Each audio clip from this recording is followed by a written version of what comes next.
السلام عليكم ورحمة الله وبركاته وولاشين أممنا iyo markale walaalayaal caawa idii Ilaahay subhanahu wa ta'ala uu ka raali noqdo waxaan idin la wadaagi doonaa laba arrimood oo ku saabsan laba shay oo ku saabsan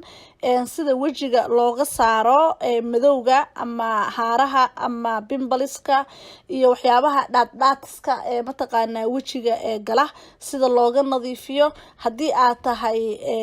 skinkaagu hadii uu saliid leeyahay iyo skinkaaga haduu qalalan yahayba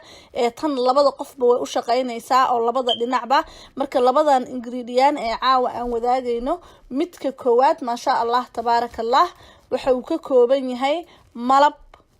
moos yogurt iyo bariiska la shiiday qaado kamid ayuu ka kooban yahay ma sha Allah tabarakallah intaas marka aad isku qasto oo aad u marsato wajigaaga waxa dhacaysa in uu wajigaaga ma sha Allah tabarakallah uu ka baxo waxaana ku haynaysaa muddo dhan ilaa iyo 20 daqiiqo biidna Allah haka badinin 20 daqiiqo waxa ku wadaysaa si aad u aragto isbedel dhaqso si aad u aragto ilaa iyo muddo 2 week ayaa ku wadaysaa wajigaaga 20 daqiiqo maalin walba muddo 2 week ayaad ku wadaysaa ma sha Allah tabarakallah hadana waxaan u gudbaynaa ingredient-kii labaad ayaan u gudbi doonaa hadii Ilaahay subhanahu wa ta'ala uu ka raali noqdo walaal hadii aad ka hesho janaalkan iyo waxyaabaha aan idin la share gareeyo biidnillah share garee comment garee ma sha Allah tabarakallah commentigiina aad iyo aad ayaan ugu baahanahay si mataqaana waxyaabaha aad u baahan tihiin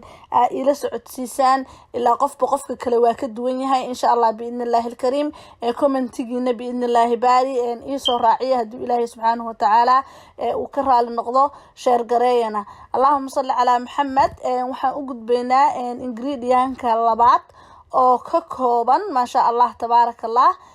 wuxuu ka kooban yahay baradho iyo orange juice ayuu ka kooban yahay baradhada iyo orange juice-ka ayagana same thing sidaas la isugu shiiday ayaa iskugu shiidaysaa wajiga marinaysaa marka wajigaaga mariso waxa ku haynaysaa ma sha Allah tabarakallah ilaa iyo muddo 20 daqiiqo ku haynaysaa same rule ayaa faaro gareynaysaa orange juice-na waa isticmaali kartaa اللهم صل على محمد كاروت juice waa isticmaali kartaa labadaba way ku shaqeynayaan ma sha Allah tabarakallah waxa kale oo iyadana mataqaana saddexaad oo noogu jirto waxa kale soo qaadan kartaa hal xabo oo baradho sida looga saarayo biyaha ma sha Allah tabarakallah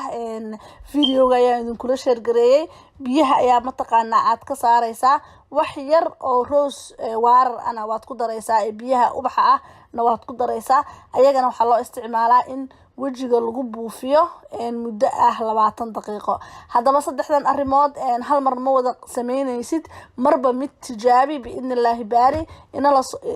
ilana soo share garee oo ila soo wadaag Ilaahay subhanahu wa ta'ala ku naxariiste hadii mataqaana wajigaaga uu wax iskaga bedelay Allahumma salli ala Muhammad dhamaan walaalahay Ilaahay subhanahu wa ta'ala waxaan idin ka bariyaa